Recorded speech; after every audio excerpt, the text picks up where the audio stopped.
Hi there. So today I want to revisit the Morphe 35i Icy Fantasy palette. This, I believe, is a some sort of collaboration with Pony Park Pony Syndrome, who is a Korean beauty YouTuber. Right. So I have used this a few times, and I seem to be drawn to the same shades over and over and over again. Let's see how this goes. And I thought I would talk about some of the modern day terms or frequently used terms in, let's say, social media, YouTube, especially in the beauty community, which I don't necessarily, I don't know, get or like the use of. And yeah, I mean, if you want to say it, that's your business.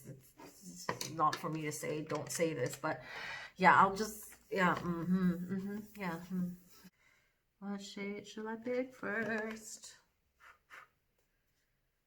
I feel like I've used this before. This is like a gray tone. Okay, I'm gonna mix this shade, whoopsie daisy, this one, and this one, and let's go. Okay, yeah. So the first term I wanted to talk about is the use of the word tea. And I know lots of people use it, and I believe that, I'm not entirely sure. Let me just double check real quick, because I have a phone. I can Google it, right? Tea, Urban Dictionary tea. Okay, so the first thing that comes up, it says, used within the urban gay community, tea signifies a piece of sensitive and possibly highly sought after information or tidbit. Did you hear the tea about our Judy, etc.? Okay. Right. So I think, I suppose that my assumption was correct, that it originated from kind of the gay community. And I think it's more within the US, not so much. I don't know. Uh, might have been in UK as well. I don't know. Someone tell me if you know. But yeah. What am I doing? I'm doing this. Okay. Maybe I should just come closer so you can see what I'm doing to my eyes, and I can see myself as well. Okay. So yeah, I think I first heard of this term being used on RuPaul's Drag Race. And I think somehow, because of the popularity of the show itself, the term got picked up and is used now by mainstream, how you say, media outlets maybe, and a lot of the people in the beauty community as well, probably because makeup and RuPaul's Drag Race kind of well, RuPaul's Drag Race kind of influenced the beauty space, I assume. That's when, because there was this increase of the use of, let's say, like heavy contouring, like heavy, what is that called, baking under the eyes, which is use of lots of loose powder, translucent powder, or just powder to set the under eyes, to and then dusting it off after a while. And I suppose that technique is used a lot in stage makeup, in theatrical makeup, as well, drag is also a form of stage and theatrical makeup. So I assume those kind of things are associated. And I also assume that that is why these terms sort of become embedded in the vernacular of people that are in the beauty space. And yeah, and I think there was one of the episodes on RuPaul's Drag Race where they talked about cultural appropriation from the gay community, and that being taken terms and I don't know, styles or traditions being taken from the gay community and put into mainstream media when it fits um the, I don't know, entertainment purposes, I suppose. Like, for example, what is that called? The big show where they do lip syncing, like mainstream actors and actresses come on there and they like lip sync to a song, and they do this like big performance with outfits. I mean, at first it was kind of like a little bit more banal, and then they morphed it into something very spectacular with lots of props, lots of backup dancers, lots of special effects. Yeah. Anne Hathaway did the thing with Wrecking Ball with Miley Cyrus. That's the one I can remember. And I believe it's Channing Tatum that did the Beyonce Run the World Girls. And he was with the, and then Beyonce made an appearance, and da da da. Okay. And I have a feeling that it also has something to do with my age. I feel like my mom, like when I was younger, and I was using word, cool, oh, that guy is so hot, or that guy is so cute, or whatever, and she was like, the guy is so hot, that guy is so cute, what? This is TEA, which is like an actual, it's tea, it's a beverage, right? It's a hot beverage, or it can be a cold beverage. It's a beverage. And it's kind of like the connotation is like you sit over a cup of tea with your friend and you're talking, and it's gossip, and somehow that turned a little bit more into like tea is a little bit more truthful. It's not just plain gossip. It has some roots in truth. Don't know, which that also makes me a bit iffy about it, because like, is it, because as I understand it, the term tea obviously brings this idea of gossip. And it's not that I don't gossip. I gossip. I gossip about people in my daily life, etc. But essentially, I find that, especially on social media, especially on how you say, YouTube and stuff, gossip tends to be very overblown, unnecessary, sometimes hurtful, sometimes distasteful, sometimes totally just pointless. Like, oh, she broke up with him last week. This celebrity broke up with this guy last week. Oh, and she was spotted in the bar with some other dude who's a rich Saudi Arabian prince, whatever. I don't know. Who cares, right? Like, okay, I know a lot of other people, lots of people care about celebrity gossip, but I just find it very, just, what is the point in talking about all this?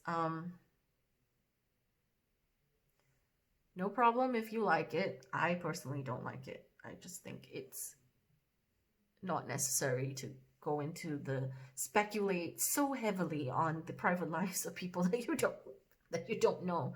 That's yeah.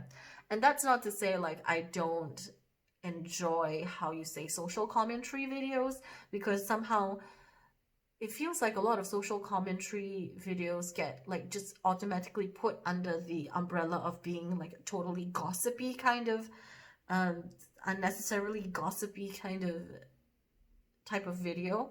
And I totally see the need for social commentary. I'm trying to do some sort of social commentary at the moment.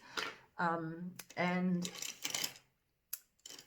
yeah, I think when there are social issues to address and like, yeah, then it is necessary to kind of talk about it, talk about social issues, or talk about just behavior that is worth questioning.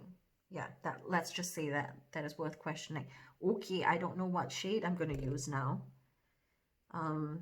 And for instance, this channel, Smokey Glow, Smokey Glow? Yes, her YouTube handle is Smokey Glow.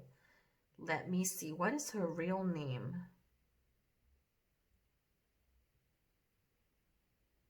Peace, Love, and Contour. Oh, you don't know what her real name is.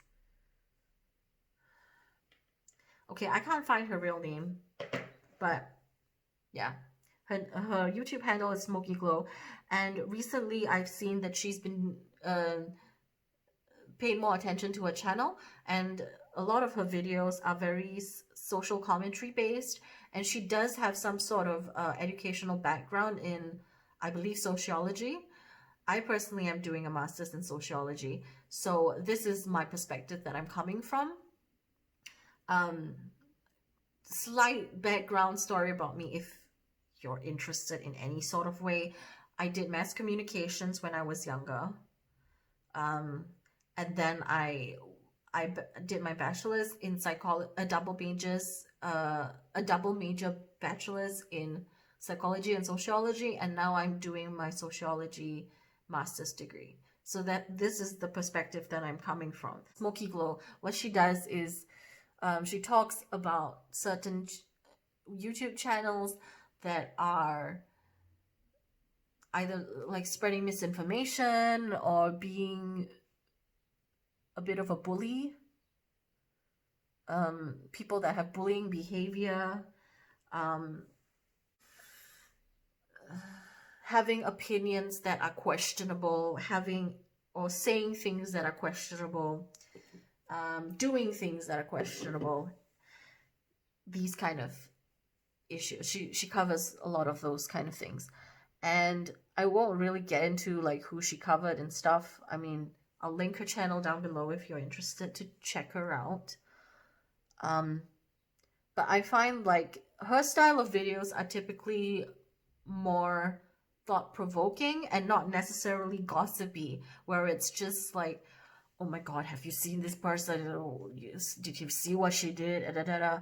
And like making very reaching statements. I feel like there are plenty of YouTube channels that have like tend to over dramatize a situation and not necessarily they are not necessarily well researched, or maybe they are well researched. It's just that that they scrutinize on a specific incident or behavior and kind of overblow it and make it seem like it's more than it is. That's just my problem with it. Okay. Whoops. I'm using this particular eyeshadow shade. And speaking of shade, that's another word that I don't like, the word shade. And that this is also, I believe this is also a term that was used primarily in the gay community, the drag community. I'm not saying that they're synonymous, but the gay community and the drag community, and somehow the drag community became mainstream, RuPaul's Drag Race, da da da da da, and now people are using the word shade. Now, shade is supposedly some sort of a backhanded compliment or just a pure insult. I think it originally was meant to be like a backhanded compliment, where like you said, oh I like your dress so much. It's great how you can dress well on such a small budget, or something like that, kind of like implying something that you're not rich, or I don't know. Yeah, it's a backhanded compliment. I don't know how to do this because yeah, I don't like it. I don't like it. I don't like it. It's like when I annoyed my mom with the weird terms that we had in the 90s or whatever. I don't like it. It's just I'm not getting with it, essentially. Okay. And I suppose it also feels as if maybe it has something to do with this appropriation thing that I'm just not getting on with, Also, like the term, it seems to come with a lot of being very dramatic and very like over the top, and perhaps that's just why I don't like it, because I feel like I don't want to over dramatize things unnecessarily. That is not to say that I'm not very dramatic at home when Martin is around and I'm bursting out into song for no reason. Um, but like in the spirit of being gossipy and petty and all of those things, yeah, that's probably why I don't personally enjoy those terms. Okay, that is a very long rant about something. Yeah. What am I doing? I don't know. Blend, blend, blend, blend. I'm taking these two shades together. These two shades. This one and this one. This one and this one. Okay. And I'm blending them in my crease. Crease? Crease. The space between my brow and the eyeshadow. That's where I'm blending. Okay. What was I saying? See, I don't know where I am. Another term that I don't like is cancelled, and I've talked about this before. I shall briefly touch on it now. I don't like the term cancelled because it sounds very absolute and very unforgiving. That is why I don't like it. I feel like it's very absolute, unforgiving, and very kind of like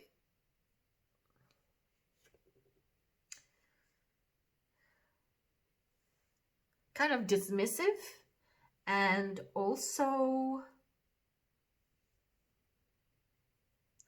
it kind of implies that something is no longer relevant when in reality it probably is just not relevant to a select group or a group of people. That's not to say that it's like only a few people are, affected by it. It could be on a large scale. Like for instance, when Kat Von D did her controversial comments on vaccination and etc., etc., lots of people were not in agreement with her sentiments, and people were using the term cancelled. And yeah, but okay. But generally, my point is that if you term something as cancelled, it sounds very absolute, very dismissive, and it gives the illusion that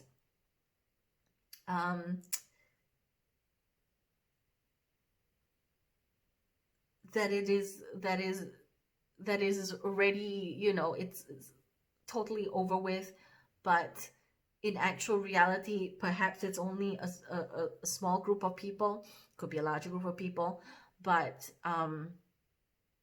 it might not have that far-reaching impact that the person is presenting it as having. I hope I'm making a little bit of sense.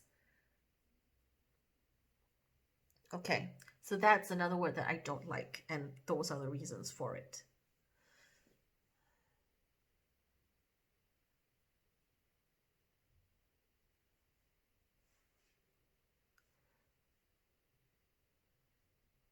Another term that I don't like is, what are the other terms I don't like? Okay, I don't like the term problematic.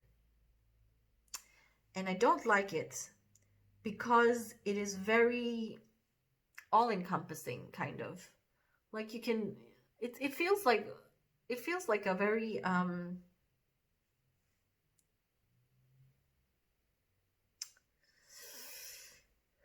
it feels like a blanket term. Like anything can be problematic. You know what I mean? And it doesn't specify the problem. That's the thing. That's is it problematic because it is spreading misinformation? Is it problematic because it is offensive to certain groups of people?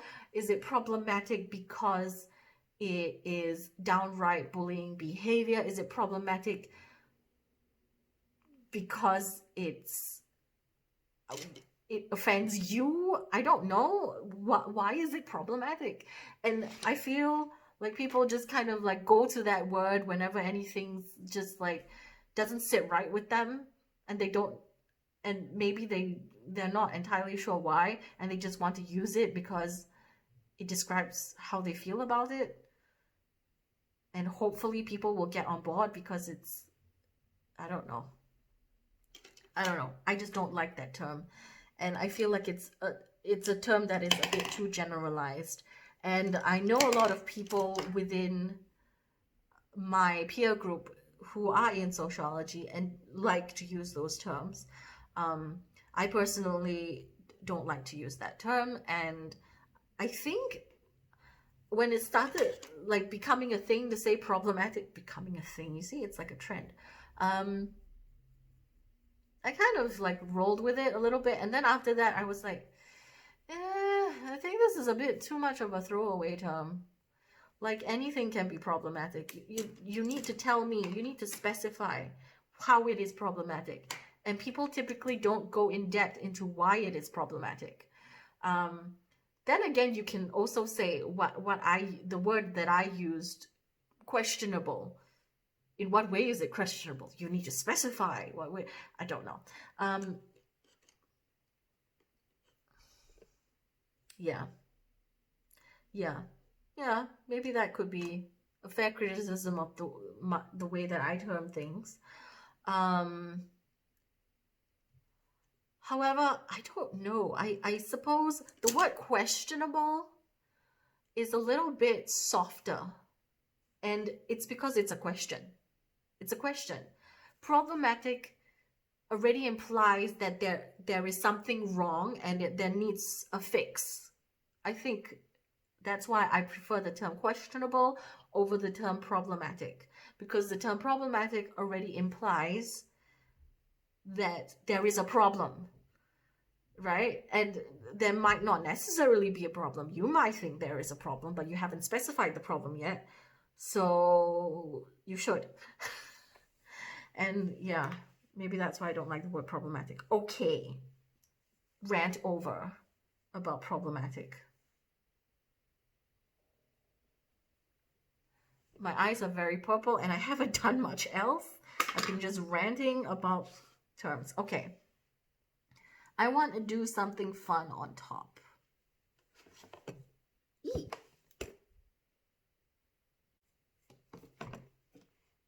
Why not? Let's go for like this minty shade on top because I feel like it. Right. Okay. The other word that I don't like is the word triggered. And I was discussing this with Martin the other day as to why I find the word triggered, that it doesn't sit right with me. The word triggered doesn't sit right with me. And that's probably because, as we speculated, it's probably because it implies that there is very little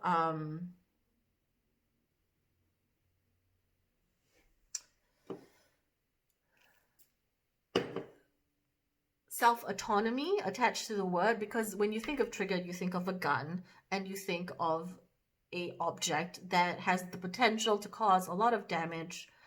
And if you are triggered, it's like someone else did it, something else did it. It's not you that did it, and you are not in control of your own physiological and emotional response to external situations, which most people are. And I understand if it's something like perhaps epilepsy, where flashing lights just automatically deliver some sort of response to your body. I understand that. But when people talking about things like, oh, if I see this particular scene or I see this particular word, or I see this particular action being done, that triggers me. That it makes it seem like, yeah, you're not in control of your own emotions, or you don't choose to be in control of it. And I think that's one part of it. And another part of it, in my opinion, is that the word triggered brings to mind some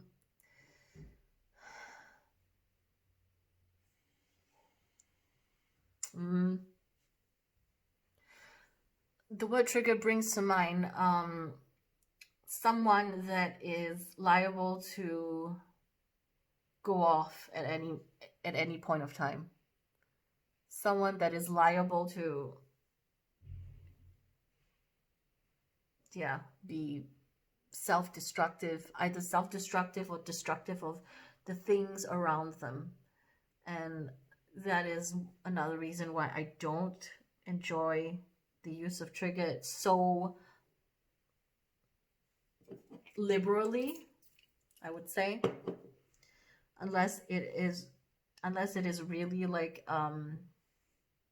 something attached to a like genuine trauma or a genuine physiological response that occurs within the body. So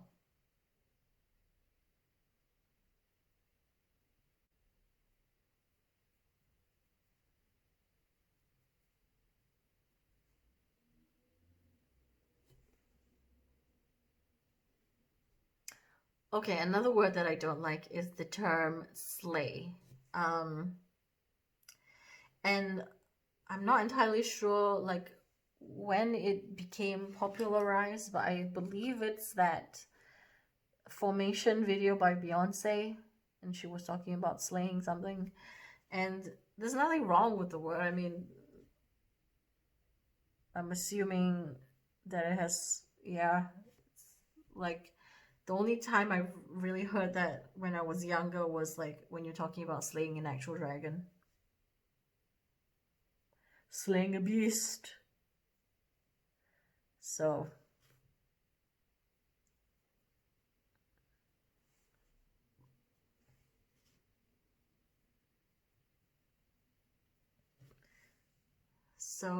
I don't, yeah. Maybe maybe I have like I don't like it as much because it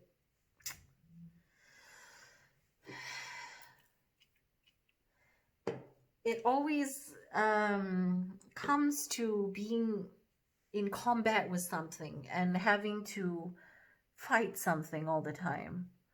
And I really don't think that that's how the world is. It okay, for some people they have more battles to fight than some other people. If you're not as privileged, you probably have to fight a lot more forces that are against you, discrimination, etc., etc., etc. But in general, it's like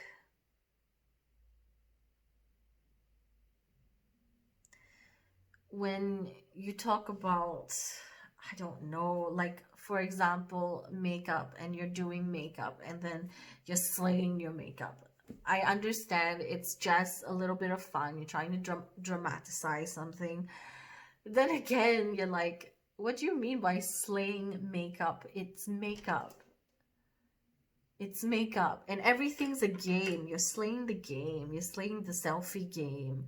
It's not a game. It's a picture that you take of yourself. I don't know. Like everything has to be in the context of competition and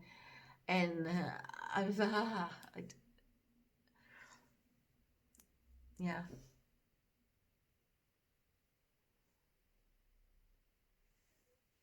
And everything's like a competition show. Everything's like we win a prize at the end of the thing, and don't know. I guess it's very reflective of the capitalistic nature of our society, or at least yeah. That's probably why. Um, yeah, everything's a game. Everything is meant to be conquered. Everything is meant to be.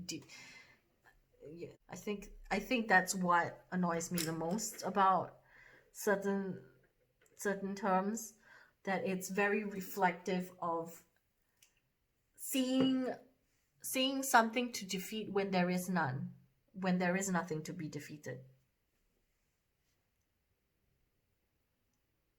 When it's just simply another day in your life, and it's just simply another selfie that you take, and it's just simply another breakfast that you make, and it's just simply another job that you go to, and it's not a cutthroat,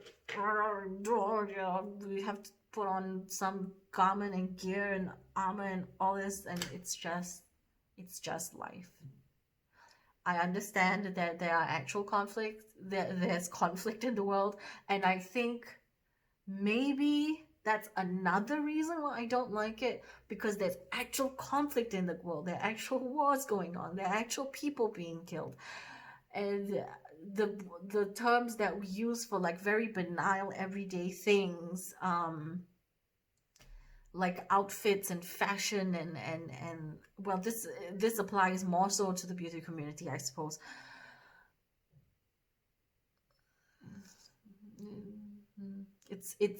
It's very banal compared to the actual